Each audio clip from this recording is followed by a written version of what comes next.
10 things you didn't know about your Spanish-speaking patients. Before we get into this, I want to preface this by saying not all patients think like this, but they are common amongst Spanish-speaking patients.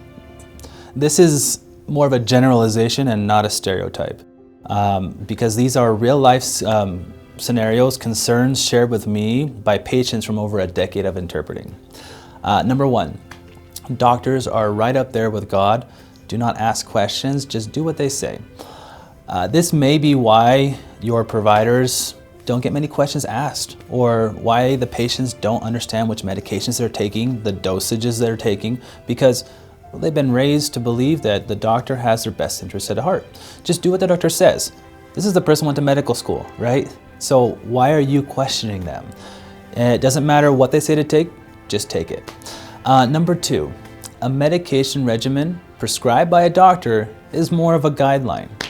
By this I mean, if you feel better, you can go ahead and stop taking the medication. And if you have any left over, well, save them. You might need them later, or maybe a friend or family member might need them. Number three, doctors only want your money. They don't care about you. They wait to give you the strong meds, right? So you'll have to see them 2 or 3 times before they get you the good stuff. Whereas if they would have given it to you from the beginning, you would have been better by now. Now this is obviously, we want to give, as providers, we want to give the least dose that will do the job. Whereas they're used to, no, just give me the good stuff now. Also, another thing that has been shared with me is, well, they won't answer questions beyond their specialty, right? They'll just refer me to a colleague because they want to get their colleagues more money too. In many other countries, it is common for even a primary care doctor to help and assist and answer questions about their heart attack, high cholesterol, ankle swelling, just a random variety of different concerns and ailments. And they'll spend the time to talk to them. Number four, antibiotics will fix any infection, including viral infections. They just hear infection and think, I need an antibiotic. Now, once again, not everyone thinks this, but it is very common. And so explaining the difference between a viral and bacterial infection, for example, is very useful. Number five, doctors are rude. They don't want to shoot the breeze, okay? They just come in, they ask their questions, and they leave. In my country, they would talk for an hour and see how I'm doing, right? So the fact that there is no small talk or limited to 5 minutes leads many to believe that this person really doesn't care. They're just here for their job, not because they care about me. Number six, the doctor staff doesn't take time to talk to each other. They all ask me the same questions, right? So nobody knows what's going on.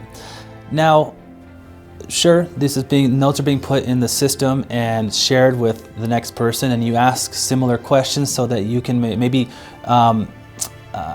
get more information out that maybe they didn't show the person before. But the perception for many is that I've already answered these questions. You guys aren't talking to each other. It's very disorganized here. Number seven, why do I have to sign consent? Are you not confident in the surgery? Consent forms are not as common in other countries, in many countries.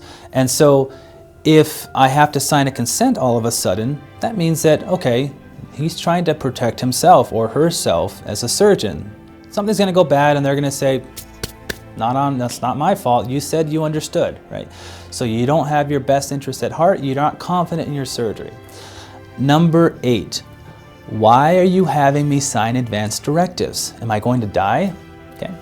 Advanced directives is very common. I could be going in for a toe surgery, right? And these are just something we like to have in the system just for future reference.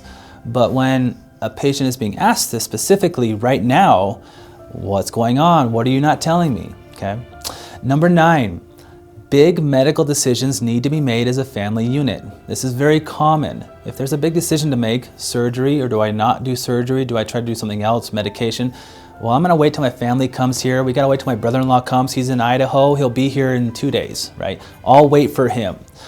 This is very common because everyone, they understand that their family loves them and they're gonna give suggestions that are good for this patient, right? And so it's not uncommon for big medical decisions to be made as a family unit. Number 10, patients will nod and say yes even if they don't understand. A patient, like I've mentioned before, trusts the doctor. And so while I don't necessarily understand what you're saying, I agree. You say that's a good idea, let's do it, right? And so it is important that even though you see signs of affirmation that yes, I understood, yes, let's go on to the next topic, it's always good to do teach back, to ask follow-up questions.